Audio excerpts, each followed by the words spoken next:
पुण्य है, ऐसे महापुरुषों के लिए भी हमेशा सुख साता नहीं रहती। और देवों में तो विषयों की प्रचुरता इतनी रहती है कि उन विषयों के प्रतिकार में लगे रहते हैं, वेदना प्रतिकार करते रहते हैं निरंतर। वहाँ भी सुख है नहीं। बड़ा विचित्र संसार है। ये सारे रिश्ते नाते बनते बिछुड़ते रहते हैं।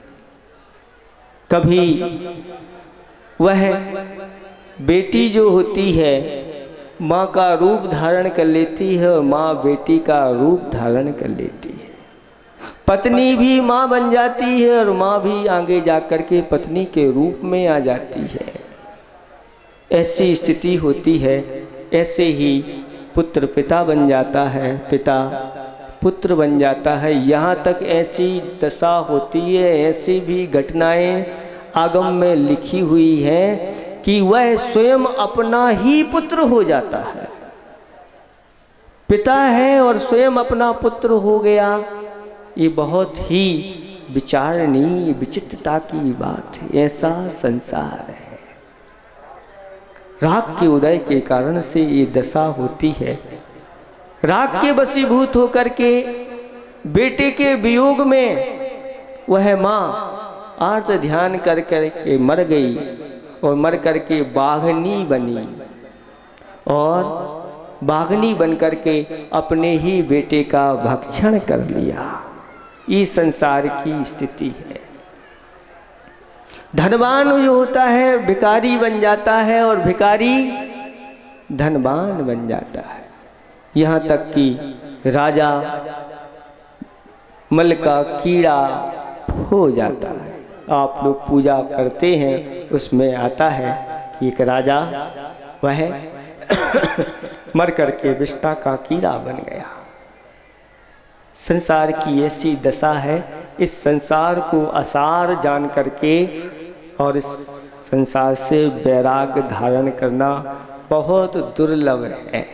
कल आपको बताया था कि जिसके जीवन में ऐसा वैराग आ जाता है वह भाग्यशाली नहीं परम भाग्यशाली हो जाता है।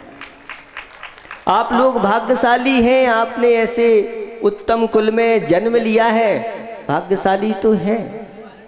लेकिन हमारी भावना है आप सब परम भाग्यशाली बने, थोड़ा सा वैराग की ओर आगे बढ़े। संसार में ऐसा कहा गया है, भोगे रोग भयम, भोगों में रोगों का भय दिखाई देता है। वित्ते नृपलाद भयम, धन में राजा चोर आदि का भय दिखाई देता है। गुणे खल भयम, गुणवानों के लिए खल का भय बना रहता है। रूपे जरायाम भयम, रूप में बुढ़ापे का भय बना रहता है। लगता है कि नहीं बुढ़ापे का भय? किसको लगता है?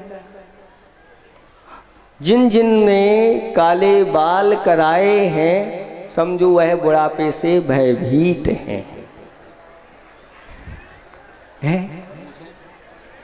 भैया कह रहे हैं मूछें भी रंगवा लेते हैं कुछ लोग, अगर और कुछ दिन बाद उनकी पोल खुल जाती है। ऊपर ऊपर काले होते हैं और नीचे से सफेद निकल करके आ जाते हैं। इसका अर्थ है आप लोग बुढ़ापे से डरते हैं। जल्दी से कोई ऐसा ना कह दे काय बब्बा काय बहू, बस ये शब्द कोई कह ना दे, इससे आप जल्दी अपने बालों को काले करा लेते।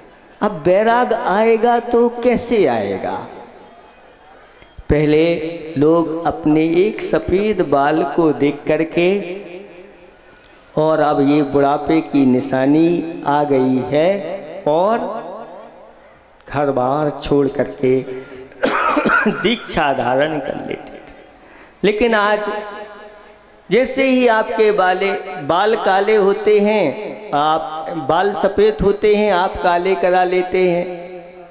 आपकी आंखें कमज़ोर पड़ती हैं तो आप चश्मा लगा लेते हैं, मुख में से दांत टूट जाते हैं तो उनको भी लगवा लेते हैं, घुटने अगर आपके कमजोर हो गए तो वो भी बदल जाते हैं, कई लोग तो हार्ट भी बदल लेते हैं। सब कुछ अब बदलने लग गया है।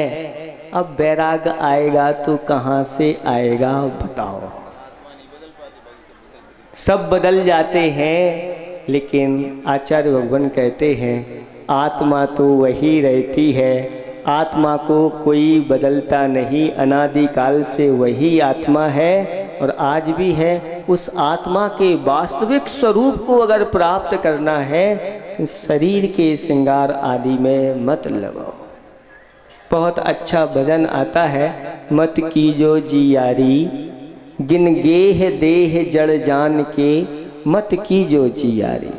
यह शरीर जो है घिनौनी है, जड़ है, ऐसी जान करके देह से मित्रता नहीं करो।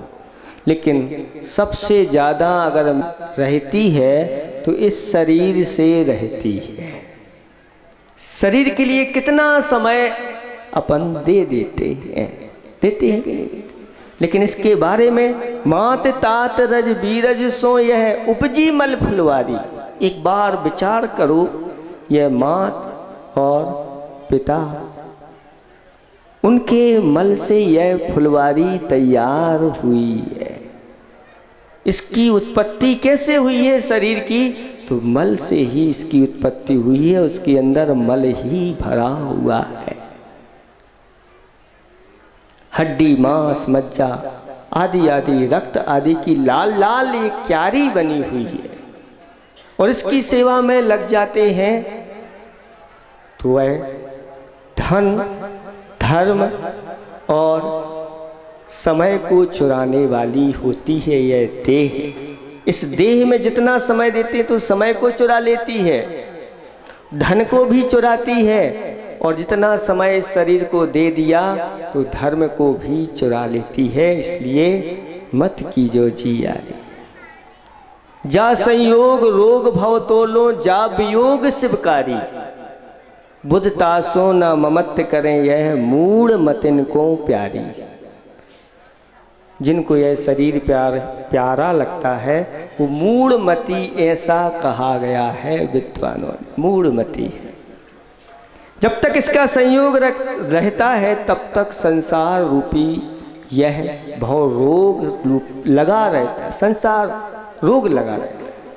जा वियोग शिवकारी, जिस दिन इस शरीर से यह आत्मा पृथक हो जाएगी उसी दिन यह सिद्धालय में जाकर के विराजमान हो जाएगी।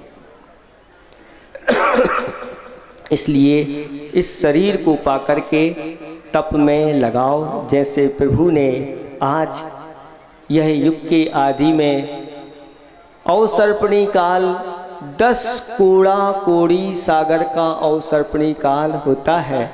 उसमें 4 कोड़ा कोड़ी सागर का पहला, 3 कोड़ा कोड़ी सागर का दूसरा, 2 कोड़ा कोड़ी सागर का तीसरा काल होता है। फिर चौथा काल 42,000 वर्ष कम 1 कोड़ा कोड़ी सागर होता है। तो 9 कोड़ा कोड़ी सागर तो लगभग निकल गए थे। अभी तक मोक्ष मार्ग खुला नहीं था। आज प्रभु ने इस युग के ये पहले दीक्षार्थी आपके सामने विराजमान हैं जिन्होंने मोक्ष मार्ग खोल दिया। तब से लेकर के निरंतर अभी तक यह मोक्ष मार्ग चल रहा है। उसी का परिणाम है कि आज आपको ऐसे महान आचार्य भगवंत के रूप में गुरुदेव मिले हैं, जिनकी संयम की सुगंधी तीनों लोकों में फैल रही है। इसमें किसी प्रकार की कोई शंका नहीं है। देवलोग भी जिनके चरणों में नतमस्तक होने के लिए लालायत रहते हैं, ये प्रभु ने दीक्षा लेकर के मोक्ष मार्ग खोल दिया। खोला तो है अभी, लेकिन बोला कुछ भी नहीं है। दीक्षा लेते ही मौन हो गए। कब तक के लिए? 6 महीने के लिए नहीं, जब तक अपनी पूर्णता को प्राप्त ना कर लें, अपने पूर्ण स्वभाव को प्राप्त ना कर लें, जब तक पूर्ण ज्ञान को प्राप्त ना कर लें तब तक के लिए मौन धारण कर लिया और 6 महीने का प्रतिमा योग धारण कर लिया। अब ना तो किसी प्रकार का उनको कोई भय है, ना किसी को वह भय दिखाने वाले हैं। ये वैराग मुद्रा सबसे बड़ी अभय मुद्रा कहलाती है। ना किसी को भय दिखाते हैं, ना किसी से भयभीत होते हैं। अब गर्मी भी हो, चाहे सर्दी हो, चाहे बरसात हो, चाहे कोई भी कोई आ जाए, किसी से कोई लेना देना नहीं। बस विषया सा वसाती तो निरारंभो परिग्रह ज्ञान ध्यान तपो रक्ता तपस्वी सा पिशस्यते। विषयों से अतीत हो गए हैं, आरंभ परिग्रह से रहित हो गए हैं और ज्ञान ध्यान और तप में ही निरंतर अब लीन रहना है। इनका चारित्र वर्धमान चारित्र होता है, नीचे की ओर वह नहीं आता, बढ़ते ही चले जाते हैं अपनी चर्या में। ऐसे आज यह दीक्षा कल्याणक आप लोगों ने देखा, गुरुदेव की कृपा से वासियों के लिए निरंतर ऐसे पंच कल्याणक प्रतिवर्ष देखने को मिलते हैं और ऐसी दीक्षाएं पंच कल्याणक की दीक्षाएं होती हैं और समय समय पर साक्षात दिगंबरी दीक्षा भी गुरुदेव दिखा देते हैं और स्वयं जब दीक्षा देते हैं तो उस समय कहते हैं नमो दिगंबराय। ऐसे उस दिगंबरत्व के लिए नमस्कार करते। इसके बिना आज तक किसी को मुक्ति नहीं हुई। घर में रहे, इतने वर्षों तक घर में रहे, शुद्धोपयोग का लेस मात्र भी वहाँ पर नाम नहीं है। गृहस्थ जीवन में मात्र 2 ही उपयोग होते हैं, एक अशुभ उपयोग और दूसरा शुभ उपयोग। अगर शुद्ध उपयोग का आनंद लेना है तो यथाजात मुद्रा धारण करना परम आवश्यक है। इसके बिना चाहे तीर्थंकर ही क्यों ना हो, तीर्थंकर नाम कर्म लेकर के आए हैं, फिर भी उनके लिए ये सब कुछ त्याग करना पड़ा। 5 पापों का पूर्ण रूप से त्याग करके सामायिक चारित्र में लीन हो गए प्रभु। भावना इस प्रकार की बार बार भाव, उस समय क्या दृश्य हुआ होगा आप स्वयं समझ सकते हैं। जब दीक्षा धारण की होगी, सारी प्रजा और चारों निकायों के देव आकर के उस दीक्षा में शामिल हुए होंगे। लेकिन जैसे ही दीक्षा धारण की, प्रभु आंख बंद करके ऐसे बैठे और उनकी विशुद्धि ऐसी बड़ी, दीक्षा लेते ही ये 4 दीपक, 4 ज्ञान के प्रतीक आपको दिखाई दे रहे हैं। 3 ज्ञान के धारी तो थे ही, लेकिन मनः पर्याय ज्ञान भी उनको हो गया। सबके मन की जान रहे हैं, लेकिन इनके मन की कोई नहीं जान पा। फिर भी वह उसका उपयोग नहीं कर रहे हैं। मना पर्याय ज्ञान है उनके पास, हर एक के मन की बात जान सकते हैं, लेकिन जानने के लिए तो वह स्वयं अपने आत्म तत्व, अपने तत्वों की भावना में निरंतर लीन है। 6 महीने तक ये अब लीन रहेंगे। 6 महीने के बाद क्या होगा आप लोगों को पता चल जाएगा। समय बहुत हो गया है, क्योंकि अभी यहाँ तो आपने दीक्षा देख ली है। अभी जिनालय में विराजमान जो मूल नायक हैं श्री शांतिनाथ भगवान और ऊपर श्री पाशनाथ भगवान विराजमान हैं, उनकी भी भव्य दीक्षा आप लोगों को देखने मिल सकती है। आप लोग चाहें तो उसका भी आप लाभ उठा सकते हैं। इतना ही हम पर्याप्त समझते हैं। आप लोग अच्छी तरह से ऐसे दीक्षा कल्याणक में शामिल होकर के प्रभु से यही भावना भाना, हे प्रभु ये दिन मुझे भी मिले, ये अवसर मुझे भी मिले, और अपने जीवन में कोई एक न एक नियम तो अवश्य लेकर के जाना। जिन्होंने अपने जीवन में एक नियम भी लिया है, आगे जाकर के भगवत सत्ता को उन्होंने प्राप्त किया है। वैसे बहुत सारे लोगों के नियम होंगे, लेकिन हम आपसे कहते हैं जब एक चांडाल होकर के एक वह चतुर्दशी के दिन वह हिंसा का त्याग कर सकता है, संकल्पी हिंसा का त्याग कर सकता है। संकल्पी हिंसा वो कहलाती है जो हिंसा जिस जीव ने हमारा कुछ भी नहीं बिगाड़ा है, ऐसे जीव को मार देना, ये संकल्पी हिंसा कहलाती है।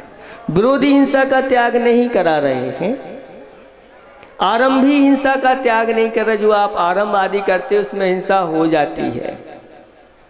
उद्योगी हिंसा, व्यापार आदि में जो हिंसा होती है उसका त्याग नहीं कर रहे। कम से कम संकल्पी हिंसा तो हम त्याग कर सकते हैं। आज दीक्षा दिवस के दिन, दीक्षा कल्याणक के दिन इतना तो नियम कर लो कि मैं संकल्प पूर्वक किसी जीव को नहीं मारूंगा। जिसने मेरा कुछ भी बिगाड़ा नहीं है, ऐसे जीव को मैं कभी मारूंगा नहीं, क्योंकि मैंने जिनेंद्र भगवान के कुल में जन्म लिया है।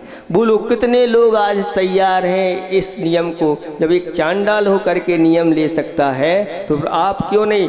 समझ लेना, अगर आपने ये संकल्प कर लिया, आज बहुत जल्दी ये भगवत सत्ता आपके हाथ में आएगी। तैयार हो तो हाथ उठाओ, सबके लिए हमारा यहीं से आशीर्वाद है। ओम शांति, ओम शांति, ओम।